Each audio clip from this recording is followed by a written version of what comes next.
but the characters and their actions and the way they were written, like, portray the reality of it. Like, these people are not good people, but you still are able to root for them anyway. Kind of an example of a mob movie that's very bad is the movie Gotti, which came out, I believe, a few years ago. And it's all about, like, you know, we do respect. Respect is what we do. Like, that kind of, like, bravado mobster style that, like, kind of is the way a mobster would write a mobster movie, with them, like, looking all cool and, like, pulling up at the Cadillac at the baseball practice to pick up their kid or whatever.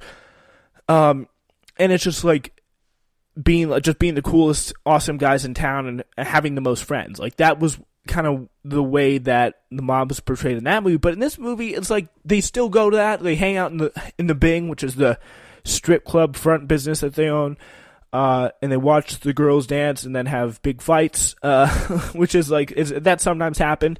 But in reality, like, they portray all the bad sides of it. And it's kind of a cliche to say about The Sopranos, but it is. I mean, I don't know how many people have heard this. I apologize if you're hearing this, because this is probably one of the more often repeated points about Sopranos commentary. But what it did was it influenced a lot of shows after that. It influenced a lot of shows that came in the future because of the fact that it had, for example, The Wire, Mad Men,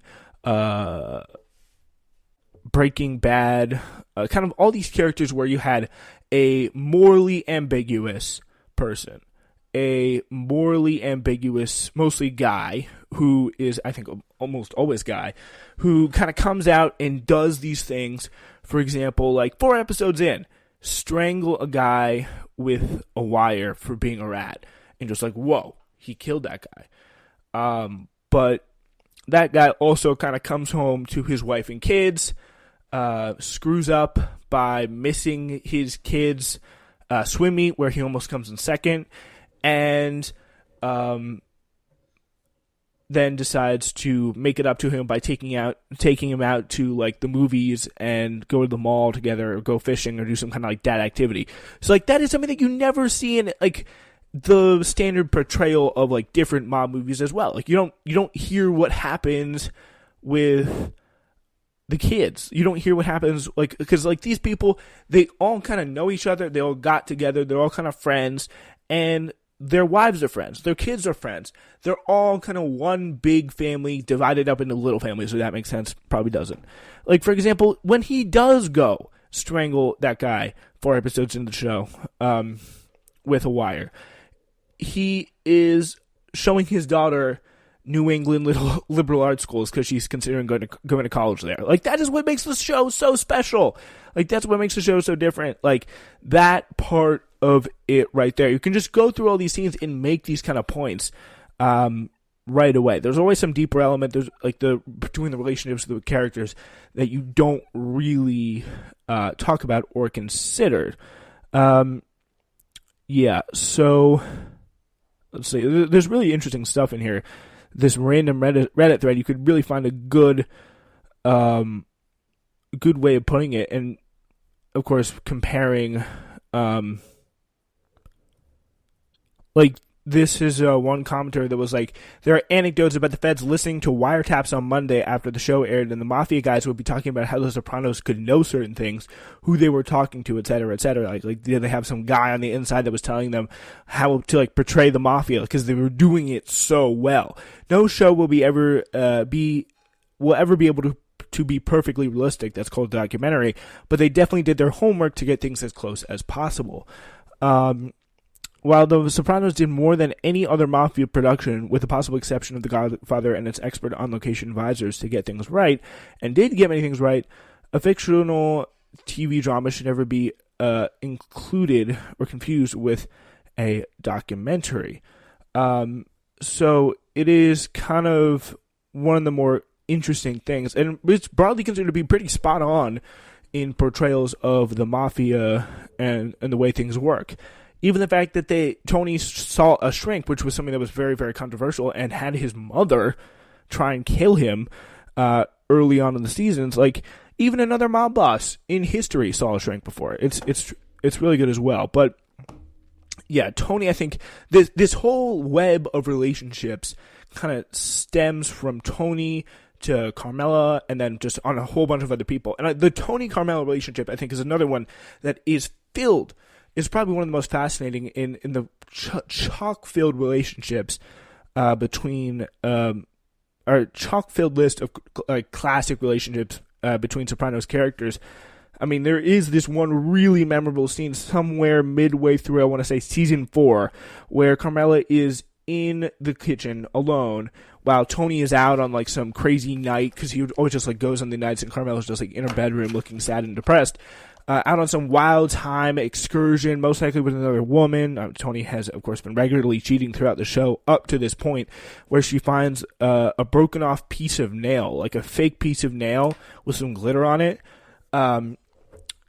on the floor from a girl that Tony's been seeing recently, who was actually supposed to be seeing one of his best people in the mob and supposedly his friend, and is somehow like just sitting there on the table. Like, she sees that piece of nail, it's just that trigger for her, and the just look on her face is one of that just completely allows you to feel her pain and words, and just really just like you want to, oh, Carmela, come here, like, it feels so bad. I mean, now that I think of it, it doesn't really have much to do with the nature of the show itself. It's just kind of a wonderful acting of Edie Falco, who plays Carmela Soprano, but it really shows you, like, that part of it.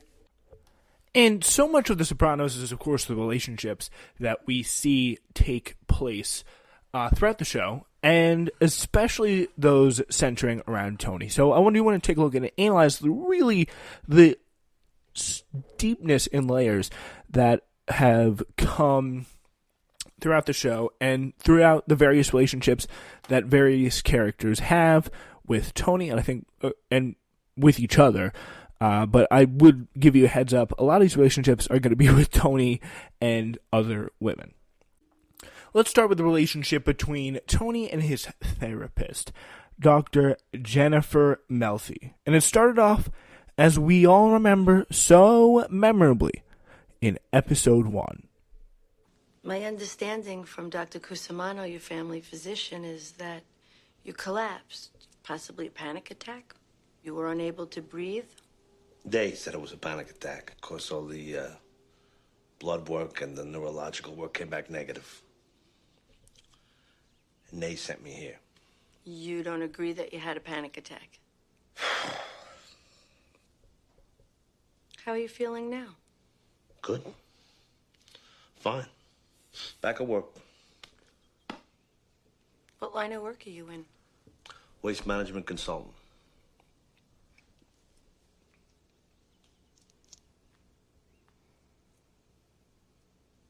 Look, it's impossible for me to talk to a psychiatrist.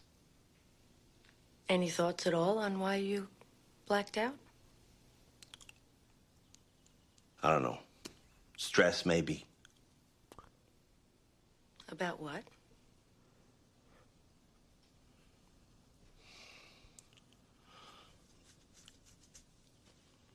I don't know. The morning of the day I got sick, I've been thinking. It's good to be in something from the ground floor. Melfi. What part of the boot you from, hon? Dr. Melfi. My father's people were from Caserta. Avellino. My mother would have loved it if you and I got together. That's how it starts. The classic Melfi. What part of the boat you from, hon?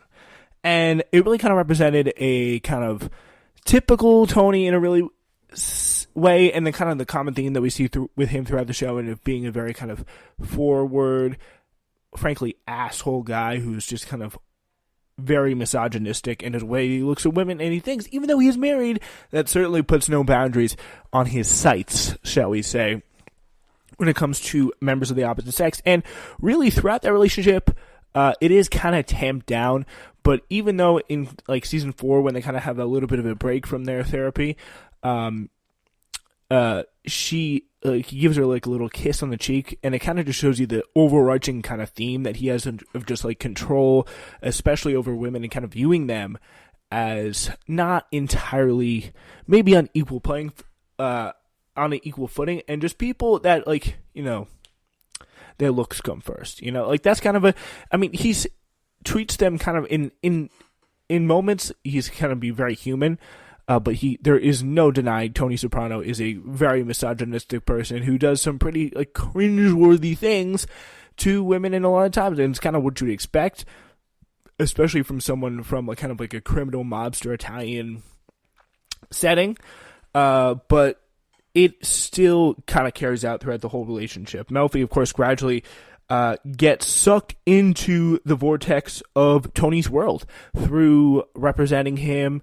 Or not representing him, but talking to him and just kind of finding more and more out about what happens until, of course, in what could be described as the kind of climax of their relationship, or probably the most busy, most frenetic part of it anyway, is when Melfi actually has to leave town because of the fact that Tony is talking to her as a mob boss, in his position as a mob boss, and Tony and her have gotten into fights before because Melfi, being, I think, a good therapist, although a deeply, like, someone who has deep kind of interesting personal, shall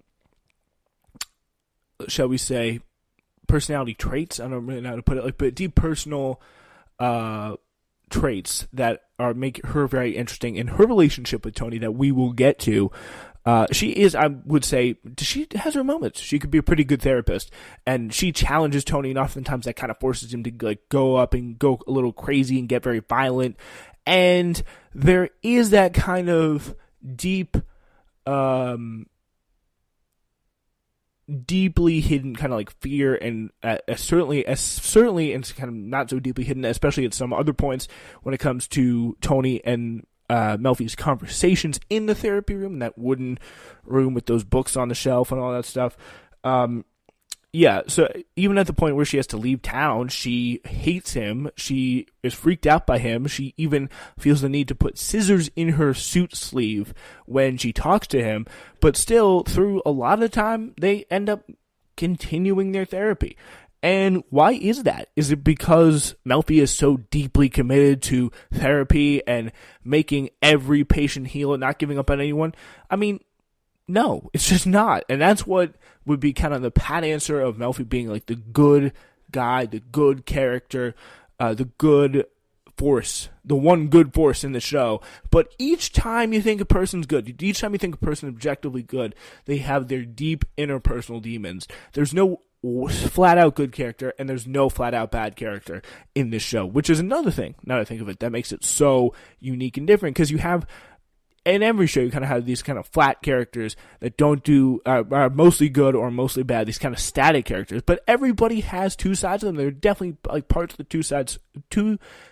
two sides to every character in this story, and in the same way there are kind of two sides to every coin, but it really kind of shows you that she is no different. She definitely has that kind of rescue fantasy, as they talk about in a very memorable scene when she is probably at her breaking point with Tony, I think like season 3 or something like that, where she's at a dinner with other therapists, and they're talking about, there's people that like to help criminals and like to make them feel better, and